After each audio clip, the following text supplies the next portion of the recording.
ಕರ್ನಾಟಕ ರಾಜ್ಯದ ಜನತೆಗೆ ಕೈ ಜೋಡಿಸಿ ಮನವಿ ಮಾಡ್ತಕ್ಕಂಥದ್ದು ಹೈಕೋರ್ಟ್ ಆರ್ಡರ್ ಮಾಡಿದೆ. ಈ ಸರ್ಕಾರ. ಹೈಕೋರ್ಟ್ ಏನು ಆದೇಶ ಮಾಡಿದೆ ಹೇಳಿ? ಹೈಕೋರ್ಟು ಆದೇಶ ಮಾಡೋದಲ್ಲ, ಹೈಕೋರ್ಟ್ ಆದೇಶ ಮಾಡಲ್ಲ. ರಾಜ್ಯ ಸರ್ಕಾರ ತೀರ್ಮಾನ ತೆಗೆದುಕೋಬೇಕು. ರಾಜ್ಯ ಸರ್ಕಾರ ನಡ್ಕೊಂಡಂಥ ರೀತಿ ಏನಿದೆ? ಮೊದಲನೇ ಸಿಂಗಲ್ ಜಡ್ಜ್ ಏನು ಕೊಟ್ಟಿದ್ದಾರೆ, ಜಡ್ಜ್ಮೆಂಟು ಕೊಟ್ಟ ದಿವಸಲೇ ತೀರ್ಮಾನ ಮಾಡಬೇಕಾಗಿತ್ತು. ನಾಡಿನ ಜನತೆಗೆ ಹೇಳ್ತೇನೆ, ಇವತ್ತು ಇಲ್ಲೀಗಲ್ ಆಗಿ ಟೋಲ್ ಕಲೆಕ್ಷನ್ ಆಗ್ತಾಯಿದೆ ಅಂತಕ್ಕಂಥದ್ದು ಕೋರ್ಟ್ನಲ್ಲಿ ಕೊಟ್ಟಿರ್ತಕ್ಕಂಥ ಫೈಂಡಿಂಗ್ಸು.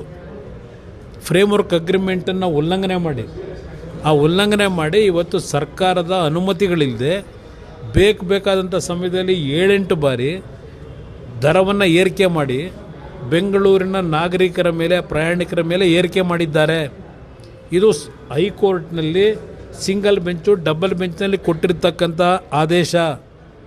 ಈ ಹಿನ್ನೆಲೆಯಲ್ಲಿ ನಾಡಿನ ಜನತೆಗೆ ಸರ್ಕಾರ ಯಾವಾಗ ಈ ಒಂದು ತೀರ್ಪು ಬಂದ ನಂತರವೂ ಜಾಣ ಮೌನಕ್ಕೆ ಒಳಗಾಗಿದ್ದಾರೆ, ಯಾತಕ್ಕೆ ಮೌನದಲ್ಲಿದ್ದಾರೆ? 1 ತಿಂಗಳಾಯ್ತಾ ಬಂತು, ಯಾತಕ್ಕೆ ತೀರ್ಮಾನ ಮಾಡಲಿಲ್ಲ? ಅವ್ರಿಗೂ ಇವ್ರಿಗೂ ಸಂಬಂಧ ಏನು? ನೈಸ್ ಕಂಪ್ನಿಗೂ ಸರ್ಕಾರಕ್ಕೂ ಇರೋ ಸಂಬಂಧ ಏನು? ಈ ರಾಜ್ಯದಲ್ಲಿ ಮುಖ್ಯಮಂತ್ರಿಯಾಗಿ ಕೆಲಸ ನಿರ್ವಹಣೆ ಯಾರು ಮಾಡ್ತಾ ಇದ್ದಾರೆ? ಸರ್ಕಾರ ಯಾರು ನಡೆಸ್ತಾ ಇದ್ದಾರೆ? ಅಲ್ಲಿಗೆ ನೈಸ್ ಕಂಪ್ನಿಯ ಮಾಲೀಕ ನಡೆಸ್ತಾ ಇದ್ದಾನೋ ಸರ್ಕಾರನ? ಇವತ್ತು ಶಿವಕುಮಾರ್ ಮುಖ್ಯಮಂತ್ರಿಯಾಗಿ ಕೆಲಸ ಮಾಡ್ತಾ ಇದ್ದಾರೋ? ಇದನ್ನು ನಾನು ಕೇಳಲಿಕ್ಕೆ ಬಯಸ್ತೀನಿ. ಅದರಿಂದ ನಾನು ನಾಡಿನ ಜನತೆಗೆ ಹೇಳ್ತಾ ಇರೋದು, ಕೋರ್ಟ್ ಕೊಟ್ಟಿರ್ತಕ್ಕಂಥ ತೀರ್ಮಾನ ಇದು ಫ್ರೇಮ್ವರ್ಕ್ ಅಗ್ರಿಮೆಂಟನ್ನು ಉಲ್ಲಂಘನೆ ಮಾಡಿ ಹಣ ಸಂಗ್ರಹ ಮಾಡಿ ಕೋಟ್ಯಾಂತರ ರೂಪಾಯಿ ಮಾಡಿದ್ದಾರೆ. 2,000 ಕೋಟಿ ಹತ್ತತ್ರ ಹಣ ಸಂಗ್ರಹ ಆಗಿದೆ. ಇದು ಆ ರಸ್ತೆಯಲ್ಲಿ ಓಡಾಡ್ತಕ್ಕಂಥ ಜನರ ಕಿಸೆಯಲ್ಲಿ ದರೋಡೆ ಮಾಡ್ತಿರ್ತಕ್ಕಂಥದ್ದು ಇದು ನೈಸ್ ಕಂಪನಿ.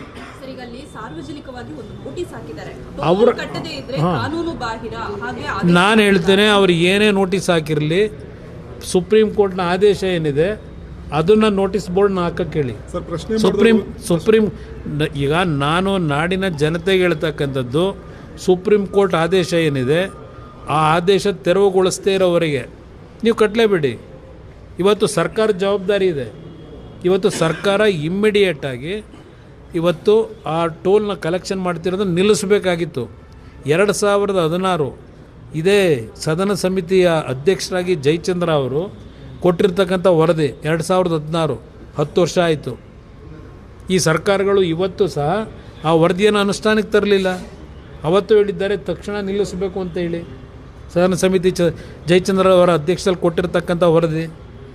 ಯಾತಕ್ಕೆ ನೀವು ಟೋಲ್ ಕಲೆಕ್ಷನಿಗೆ ಪರ್ಮಿಷನ್ ಇನ್ನೂ ಕೊಟ್ಟಿದ್ದೀರಿ? ಯಾವ ಆಧಾರದ ಮೇಲೆ ಕೊಟ್ಟಿದ್ದೀರಿ?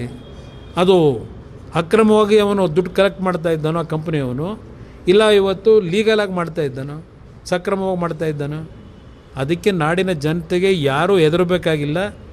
ಯಾವುದೇ ರೀತಿಯಲ್ಲಿ ಇವತ್ತು ಆ ಟೋಲ್ ಕಲೆಕ್ಷನ್ ಮಾಡ್ತಕ್ಕಂಥದ್ದಕ್ಕೆ ಇವತ್ತು ಫ್ರೇಮ್ವರ್ಕ್ ಅಗ್ರಿಮೆಂಟ್ನ ಏನು ಜಾರಿಗೆ ತರಲಿಲ್ಲ.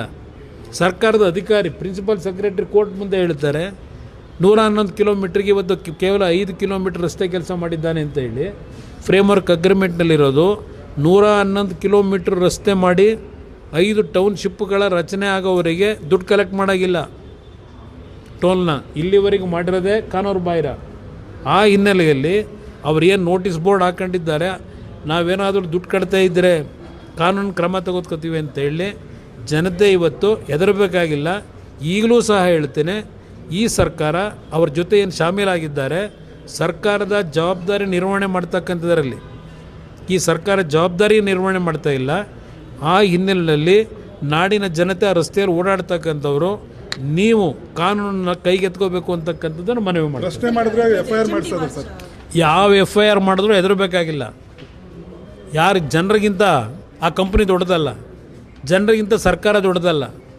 ಇವತ್ತು ಪೊಲೀಸ್ ಇಲಾಖೆ ಇರೋದು ಕಾನೂನು ಬಾಹಿರ ಚಟುವಟಿಕೆ ನಡೆಸ್ತಕ್ಕಂಥದ್ದು ನಿಲ್ಲಿಸಬೇಕು.